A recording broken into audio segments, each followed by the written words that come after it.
Good morning, students. Welcome to the class. So, in our yesterday class, we have completed the French in India, and now we are going to start the next topic, that is the English East India Company. Okay.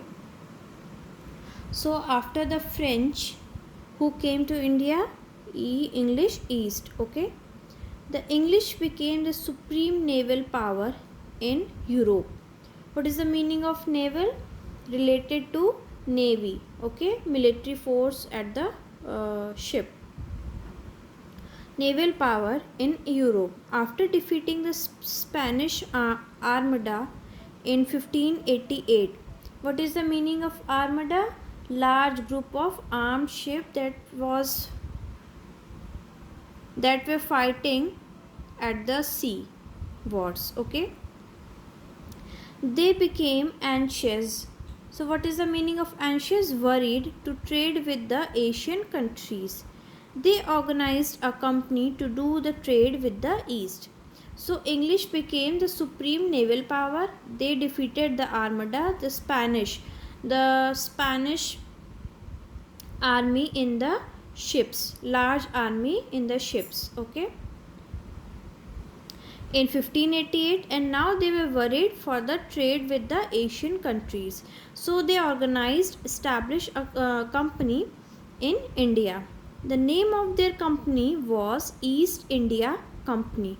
So the name of their country was East India Company. The ambassador of King James I, whose name was Hawkins, got a farman from the Mughal Emperor Jahangir. What is a farman?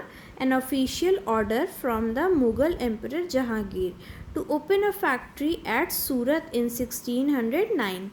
Due to intrigues, what is the meaning of intrigues? Making a secret plan to do something. Okay, by the Portuguese, this farman was withdrawn by Mughal emperor, but the English defeated the Portuguese in 1612. So, who were making secret plans? The Portuguese to defeat the British, the English. But these plan was uh, defeated. The English defeated the Portuguese in 1612. So, the secret plan was got destroyed by the English army, and Portuguese were defeated by the English in 1612 and got the permission again from the Mughal emperor to set up the factory at Surat, and the English empire got the permission to set up a factory at the Surat. In 1650, the English ambassador Sir Thomas Roe got the permission from the Mughal emperor to open more factories at Agra, Ahmedabad and Bharuch. So, after the first company got opened in India, Sir Thomas Roe got the permission from Mughal emperor to open more factories where at Agra, Ahmedabad and Bharuch. The conditions to open the factories in the south were more favorable as there were no strong opponents. So why they choose these cities and why they focus on the south cities? Because there were no strong opponents. Who were opponents?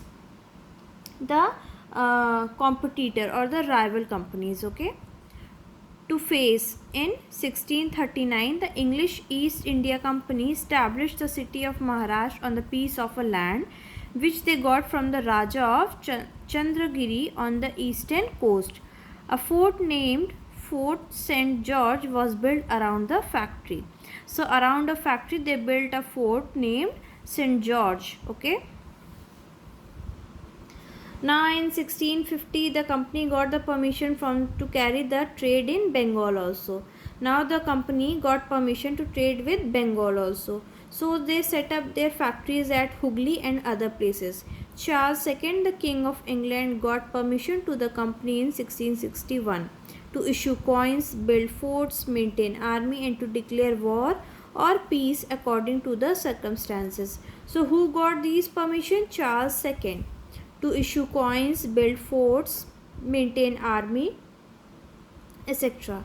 He also handed over island of Bombay to the company in 1668. After this, in 1691, the company got the exemptions of custom duty in Bengal. What is the meaning of exemption? Freedom from any liability or responsibility or the obligation.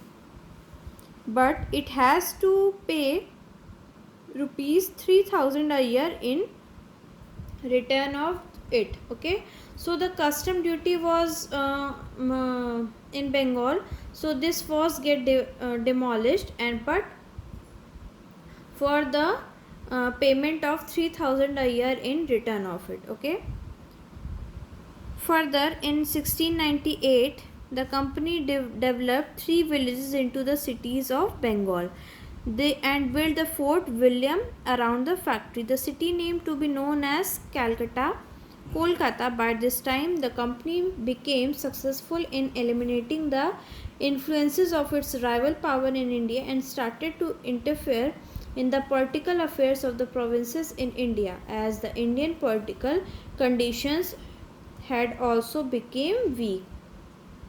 So with the development of company, with the successful growth of the company, now the company are also involving in the political affairs of India, as the political matters of India is not too strong, okay, in comparison to the other countries, because there was a rule of English and Britishers in the India. Okay, so next topic is rivalry among different companies in India. We will start this topic in our tomorrow class.